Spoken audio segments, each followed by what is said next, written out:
अधिष्ठाता महोदय, इस ऐतिहासिक लोकतंत्र के मंदिर में चंदन माइक में चल गया, अच्छा चल गया। मेडन स्पीच बोलने का आपने मौका दिया। मान्यवर,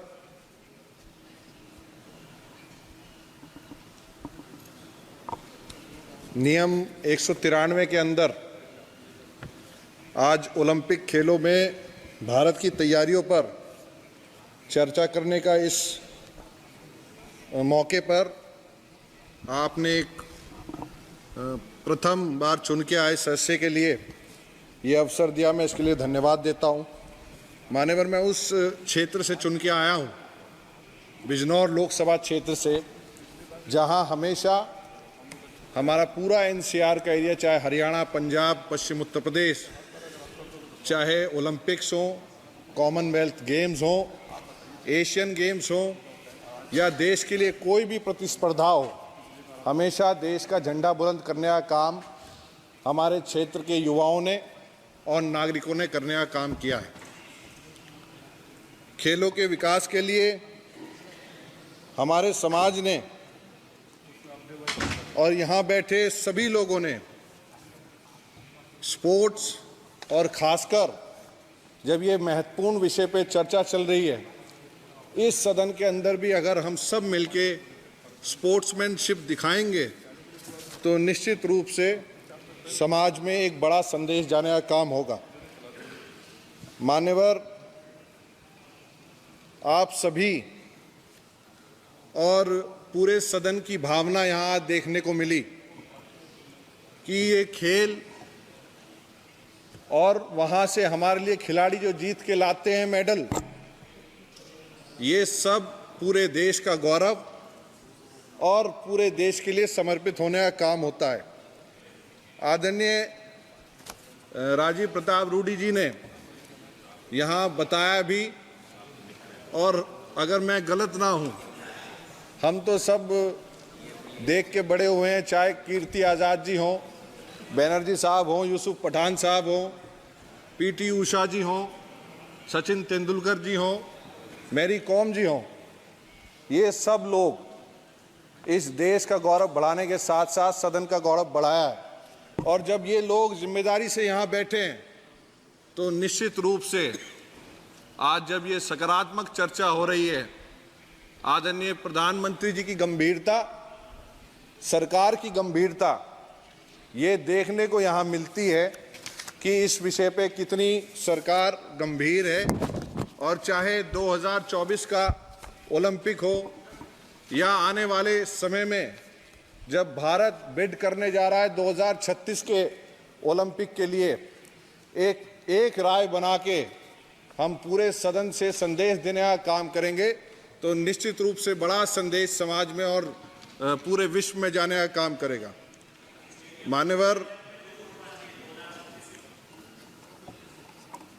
हमारे क्षेत्र में जहां हम पश्चिम उत्तर प्रदेश से आते हैं, स्पोर्ट्स यूनिवर्सिटी बनाने का काम हो रहा है, और जहां प्रधानमंत्री जी खुद उद्घाटन करके उस यूनिवर्सिटी का आए थे, ये उनकी गंभीरता दिखाने का और खेलों के प्रति, और जो प्रतिभाएं हमारे देश में गलियों में, गांव में छुपी बैठी हैं, उनको निखार के लाने के प्रति सरकार की प्रतिबद्धता ये शो करती है। ऐसे समय में अगर उस यूनिवर्सिटी के लिए स्टेट गवर्नमेंट से मिलके केंद्र भी गंभीरता के साथ विचार करेगा तो निश्चित रूप से इस कार्य को भी गति मिलने का काम होगा।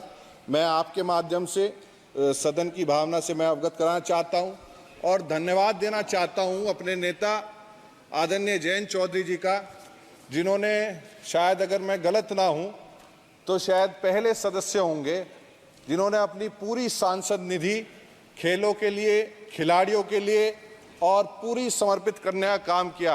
आज भी सदन में जो राज्यसभा के मेंबर हैं, जितनी भी निधि उन्हें मिली है पूर्व में, सब अपने खिलाड़ी के उत्थानों के लिए, और उन्होंने हमेशा खिलाड़ियों का मनोबल, चाहे जगह जगह गांव-गांव जाके प्रोत्साहित करने का काम हो, कॉमनवेल्थ गेम्स में हमारे खिलाड़ी जीत के आए हों, ऐसे समय में हमें एक सामाजिक भावना बना के चलेंगे।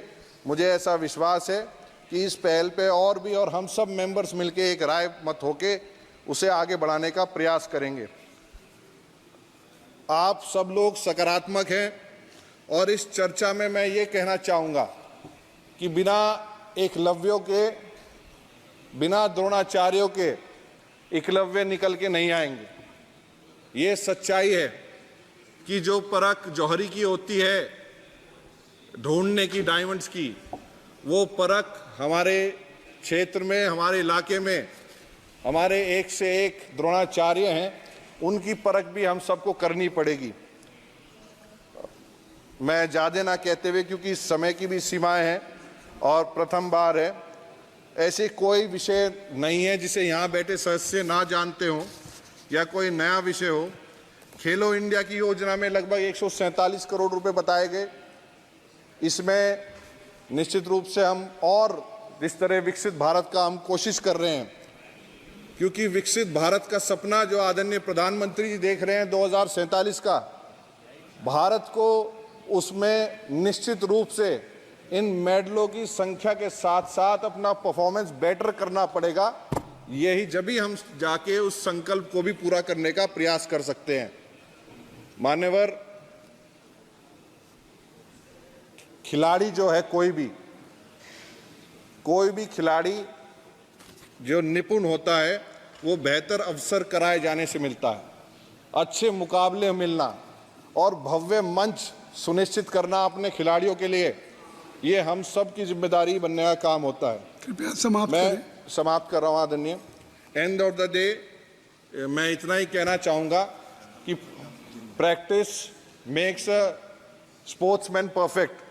हमें इस चीज़ पे ध्यान देते हुए और अपने खिलाड़ियों का जो ओलंपिक में जा रहे हैं, मैं उन सब का, उन पार्टिसिपेंट्स का मनोबल बढ़ाते हुए इस सदन को पूरी एक भावना के साथ, एक मत के साथ, एक ध्वनि मत में हम सबको समर्थन करना चाहिए और इस आशा के साथ करना चाहिए कि ज़्यादा से ज़्यादा मेडल विश्व पटल पे जीत के आएंगे। इन्हीं शुभकामनाओं के साथ आपने बोलने का मौका दिया, मैं धन्यवाद करता हूँ। श्री नवीन जिंदल जी।